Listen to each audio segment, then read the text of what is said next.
이 원수를 사랑하라는 말씀을 한 번 더 생각해 보려고 합니다.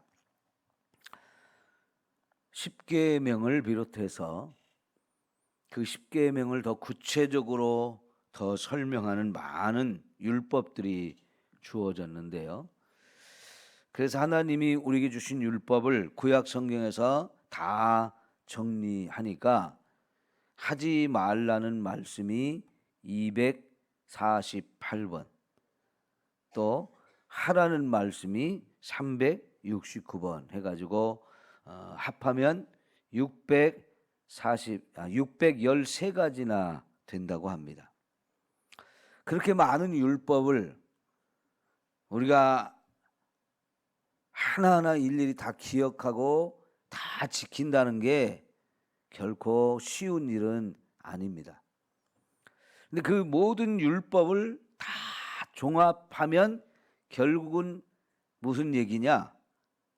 첫째는 하나님 사랑하라는 말씀이고, 두 번째는 내 이웃을 내 몸처럼 사랑하라는 말씀으로 딱 요약을 해볼 수 있는 거예요. 그 얘기는 모든 율법이 그렇게 많아도 결국은 그 속에 다 하나님을 사랑하면 지킬 수 있고, 또 이웃을 사랑하면 지킬 수 있다고 하는 거예요. 하나님을 사랑하기 때문에 이렇게 해야 되고, 또 이웃을 사랑하기 때문에 이렇게 해야 되고, 하나님을 사랑하고 이웃을 사랑한다면 이런 거는 하지 말아야 되고, 모든 것이 다 하나님 사랑, 이웃 사랑이 그 속에 들어있다는 이야기입니다.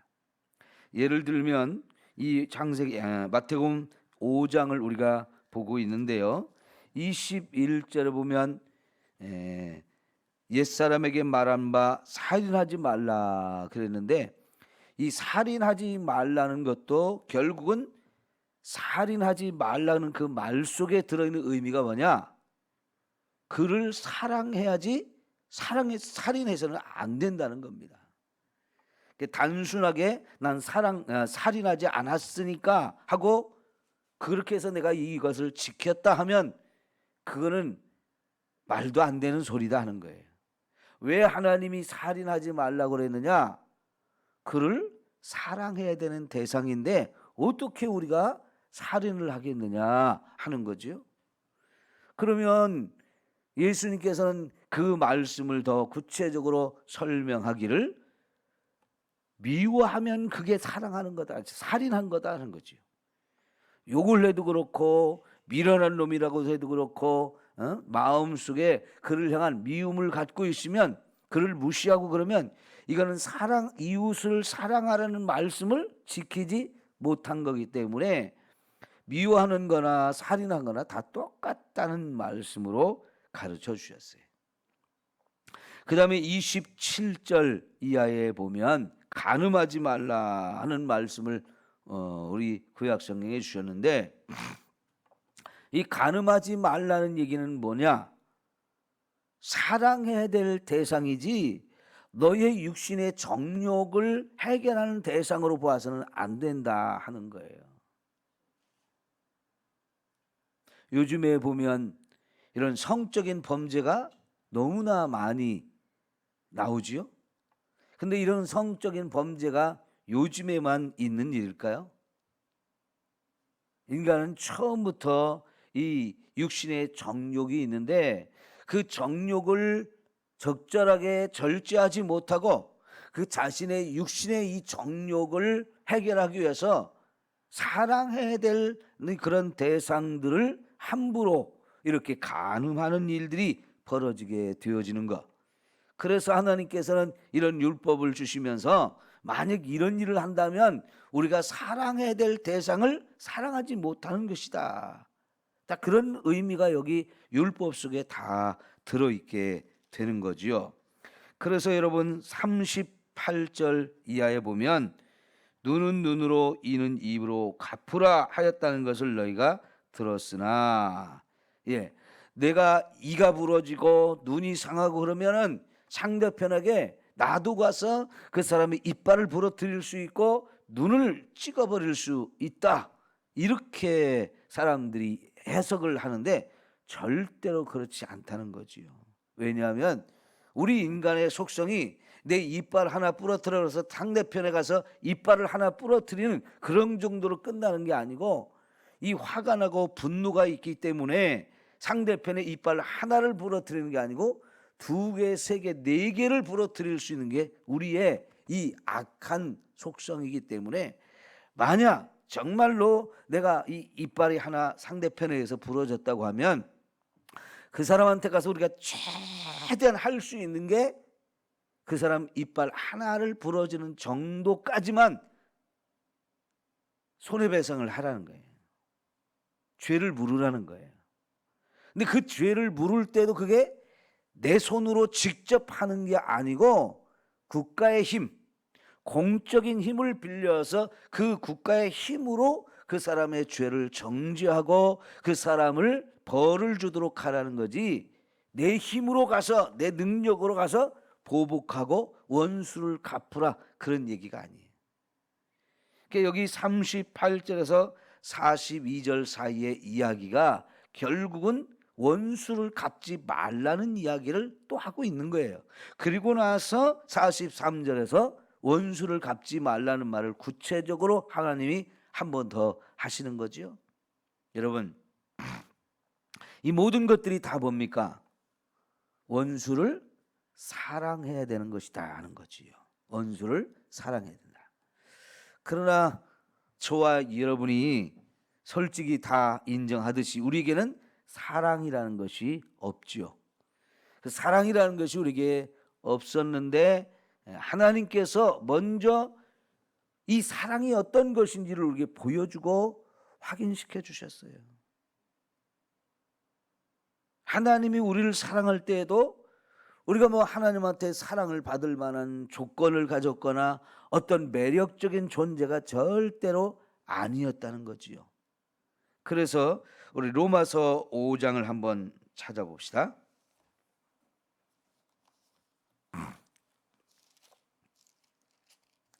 신약성경 244페이지 로마서 5장입니다.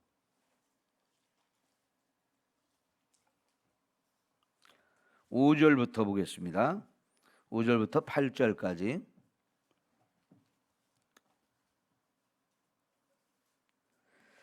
소망이 우리를 부끄럽게 하지 아니함은 우리에게 주신 성령으로 말미암아 하나님의 사랑이 우리 마음에 부은 바 됨이니. 그 중간부터 보면 우리에게 주신 성령으로 말미암아, 성령이 우리 마음에 뭘 부어 주셨다고요? 하나님의 사랑을 우리 마음에 부어 주신대요. 누가요? 성령님이. 네. 성령님이 하나님의 사랑을 우리 마음에 부어 주십니다. 이 말씀을 꼭 믿으세요. 네? 우리에게는 사랑이 없었는데 이런 하나님의 사랑을 성령님께서 우리 마음에 부어주신다 하는 거예요. 그래서 보십시다. 우리가 아직 연약할 때에 기약대로 그리스도께서 경건하지 않은 자를 위하여 죽으셨도다. 그 다음에 의인을 위하여 죽는 자가 쉽지 않고 선인을 위하여 용감히 죽는 자가 혹 있거니와 우리가 아직 죄인 되었을 때 그리스도께서 우리를 위하여 죽으심으로 하나님께서 우리에 대한 자기의 사랑을 확증하셨느니라 그랬습니다.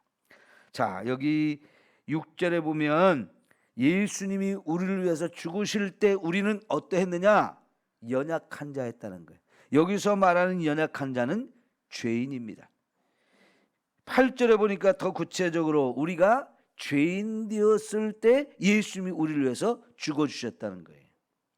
자, 여러분, 이 세상에 죄인을 사랑하는 사람이 많지 않아요. 우리가 뉴스를 들으면서 누가 무슨 죄를 지었다 이런 얘기가 나면 아우 저놈 저거 어쩌면 저렇게 사람이 돼가지고 저렇게 흉악한 짓을 하나 하면서 우리 기분이 굉장히 좋지 않아요. 감정이 막 상해요. 다시 말하면 죄인들을 보면서 아이고 저 불쌍한 사람 이런 마음보다는 저 나쁜 놈 이런 생각이 더 든단 말이죠. 그러니까 그 말은 사랑이 안 가는 거지. 우리 마음에 사랑이 품어져 나오질 않아요. 그런데 예수님은 그런 죄인을 살리겠다고 죄인을 위해서 대신 죽어주시는 일을 하셨는데, 어떻게 그런 일을 할 수 있었느냐? 여기 8절에 보니까 이렇게 하신 것은 하나님께서 우리에 대한 자기의 사랑이 어떤 것인지를 확증적으로 보여주는 확실한 증거가 된다 하는 거예요. 너무나 놀라운 일이지요. 하나님은 이렇게 저와 여러분을 사랑하셨는데, 그 사랑을 성령께서 우리 마음에 부어주셔가지고 사랑이 뭔지를 우리가 드디어 알게 되었고요. 그래서 우리도 이런 사랑을 할 수 있게 되어지는 거지요. 요한일서 이제 5장에 보면 3장부터 보면 하나님은 사랑이라. 하나님은 사랑이라. 하나님의 속성이 사랑이라는 것을 우리에게 가르쳐 주는데요. 그렇기 때문에 우리를 보시면서 우리가 사랑받을 만한 그 어떤 조건을 갖춘 존재가 아니거든요. 매력적인 존재, 가치 있는 존재가 전혀 아니었어요. 사랑스러운 존재가 아니었단 말이에요. 그런데 하나님께서 하나님의 속성이 사랑이기 때문에 그런 죄인을 위해서도 자신의 목숨까지 죽이면서까지 우리를 살릴 수 있는 그런 사랑을 가지신 분이에요. 이런 사랑을 세상에서는 우리가 본 적도 없고 경험한 적도 없지만 하나님이 이런 사랑을 우리에게 부어주심으로 인하여 이제 우리도 이런 사랑을 할 수 있게 되었다는 거죠. 그래서 끊임없이 이제 우리가 서로 사랑해야 된다라고 말씀을 하십니다. 서로 사랑하라. 그래서 여러분 마태복음 5장 다시 본문으로 돌아오셔서 45절을 볼게요. 마태복음 5장 45절 시작. 이같이 한즉 하늘에 계신 너희 아버지의 아들이 되리니 그랬어요. 다시 말하면 우리가 원수도 사랑하고 나를 박해하는 자를 위해서 기도하면 이게 바로 하나님의 아들이라는 거예요. 이같이 한즉 원수를 사랑하고 나를 박해하는 자를 위해서 기도할 때 이게 진짜 하나님의 아들이라는 이런 명칭을 얻게 된다는 거죠. 그게 인정받을 수 있는 일이 되어진다는 거죠. 하나님의 아들이라는 얘기는요, 하나님의 속성이 사랑이라고 그러는데 그 하나님의 속성을 이제 나도 가진 자가 되어진다는 거예요. 하나님하고 똑같은 속성을 가진 자. 그래서 엄마 소도 얼룩소, 엄마 닮았네. 엄마 소가 얼룩소다 보니까 나도 그 얼룩소의 속성이 그대로 나한테 유전이 돼가지고 내가 엄마를 닮은 존재가 된 것처럼 하나님이 우리를 아들로 삼아주셨다는 얘기는 이제 하나님의 속성이 내 안에도 생겼다는 얘기예요.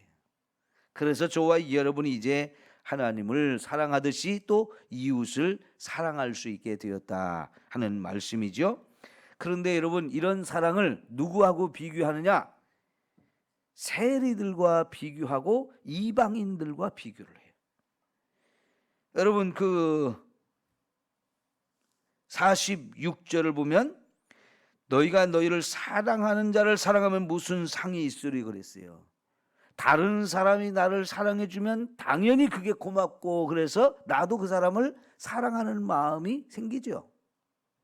근데 이거는 예수 믿는 사람만 이런 게 아니고 예수를 안 믿고 예수 하나님 부인하고 이제 돈이나 벌겠다고 자기 민족을 배반하고 로마의 앞잡이가 되어서 백성들의 세금을 걷어들이면서 피를 뽑아먹는 이 세리 같은 사람도 그런 건 다 할 줄 안다는 거예요. 아무리 악한 죄인이라고 사람들한테 손가락질을 받고 무시를 당하는 이 세리일지라도요, 누군가 자기를 사랑해주면 그 마음속에 아우 저 사람 참 좋은 사람이네, 나한테 잘해주네, 그러면서 사랑을 베풀 줄, 이거는 당연히 볼 수 있는 거잖아요. 그리고 나서 또 47절에 보면 너희가 너희 형제에게만 무난하면 남보다 더하는 것이 무엇이냐? 이방인들도 이같이 아니하느냐? 예, 하나님을 믿지 않는 이방인들도 형제를 보면 반가워가지고 편안하냐고 안녕하냐고 자꾸 이렇게 문안을 하지요. 좋아서. 이런 걸 하나님 모르는 이방인들도 다 할 줄 안다는 거죠. 근데 우리가 그 정도만 사랑해 갖고는 안 된다는 거죠. 우리는 그보다 훨씬 더 큰 사랑을 해야 되는데 원수까지도 사랑할 수 있는 이런 마음을 우리가 가져야 된다는 거죠. 여러분, 처음부터 우리가 원수를 사랑한다 쉽지 않습니다. 그래서 그 다음에 너희를 박해하는 자를 위하여 기도하라 하셨는데, 기도부터 시작하면 결국은 저와 여러분이 사랑하는 자리까지 갈 수 있어요. 스데반처럼요, 처음부터 우리가 원수도 사랑할 수 있는 이런 사랑을 가지면 얼마나 좋겠습니까마는 그게 쉬운 일이 아니기 때문에 예수님은 우리가 먼저 그 원수 같은 인간들을 위해서 기도하는 일부터 하라는 거예요. 여러분, 특별히 저와 여러분이 이렇게 매일 새벽마다 하나님 앞에 와서 기도하잖아요. 이게 정말 귀한 건 뭐냐면, 이렇게 우리가 기도할 때마다 혹시라도 내 마음을 상하게 하고 나를 힘들게 하고 물질적으로 손해보게 하고 육신적으로 나에게 고통을 준 그런 사람이 있으면요, 새벽에 와서 꼭 그 사람을 위해서 기도하십시오. 우리의 처음 감정은, 하나님, 아무개가 나를 이렇게 힘들게 했습니다. 속상해 죽겠습니다. 그 인간 다리몽댕이를 확 부러뜨려 주세요. 그런 마음이 우리에게 있습니다. 그런데요, 그런 마음도 우리가 하나님 앞에 솔직하게 고백을 하세요. 우리 시편을 읽다 보면 다윗의 저주시가 나옵니다. 저주시. 다윗도 살면서 이 사람 저 사람한테 막 시달림을 받고 죽음의 위협도 당하고 많은 일들을 경험했잖아요. 그럴 때마다 그가 시를 쓰고 하나님께 기도를 했는데, 그런 기도 중에는 자기를 힘들게 한 사람을 저주하는 그런 시가 있단 말이에요. 이런 시를 읽을 때 우리는 처음에 깜짝 놀래요. 아니, 성경에 이런 시가 있어? 원수를 사랑하라고 하는 이 성경 속에 어쩌면 다윗과 같은 그런 훌륭한 사람이 자기를 누가 힘들게 했다고 그 사람 망하게 해달라고, 자식이 확 그냥 죽게 해달라고, 뭐 이런 이야기를 한다고요? 이해가 안 가잖아요. 그런데 그게 바로 다윗만의 마음이 아니고 우리들하고 똑같은 마음이에요. 근데 기도를 그렇게 시작할 때는 그렇게 될 수 있는 거예요. 그런데 그 사람을 위해서 계속 기도하다 보면 그런 우리의 감정들이 좀 정리가 되어지고 분노가 사라지고 하면서, 하나님, 내가 기도하다 보니 그 사람도 참 불쌍하네요. 어쩌다 그 지경이 됐을까요? 좀 남한테 잘하고 사랑을 베푸며 살면 참 좋았을 텐데 어쩌다 그 사람이 그 지경이 됐을까요? 왜 이렇게 악한 짓을 할까요? 하나님, 그 인간 좀 깨닫게 해주세요. 이렇게 또 기도가 바뀌어요. 그러죠? 불쌍히 여기는 마음도 생기고요. 더 나가다 보면 이해하는 마음도 갖게 되어지고, 점점 우리의 생각이 바뀌어요. 뭐 하는 중에? 기도하는 중에. 그래서 결국은 하나님, 내가 그 사람을 용서하겠습니다, 이런 기도가 되고, 더 나가면 내 마음속에서 그 사람을 사랑하는 마음도 주세요. 그 사람을 사랑하는 마음도 주세요. 기도가 이렇게 자꾸 바뀌는 거예요. 왜 그럴까요? 기도하다 보면 성령님께서 저와 여러분을 인도하시기 때문에 그래요. 우리가 기본적인 감정과 우리의 마음은 그 사람은 원수라고 생각하고 막 죽이고 싶고 원수를 갚고 싶은 이런 마음이 다 생기는 마음이지만은, 기도하는 중에 하나님이 우리의 마음이 그 잘못된 마음인 것을 깨닫게 하셔서 자꾸 우리의 기도를 바꿔주심으로 해서 생각이 변해서 결국은 우리의 기도가 그를 축복하는 기도로 바뀌어지고요. 그를 사랑하는 기도로 바뀌어진다고요. 기도하면 원수를 사랑할 수 없는 내가 원수를 사랑할 수 있는 사람으로 바뀌어지는 거죠. 기도부터 시작합시다. 나를 힘들게 하는 사람이 있으면 꼭 기도해서 미워하고 결국은 살인죄를 지는 이런 모습이 아니라 진짜 주님의 말씀처럼 원수까지도 사랑할 수 있는 이런 믿음의 마음을 저와 여러분 모두가 가질 수 있기를 축원합니다. 기도합니다.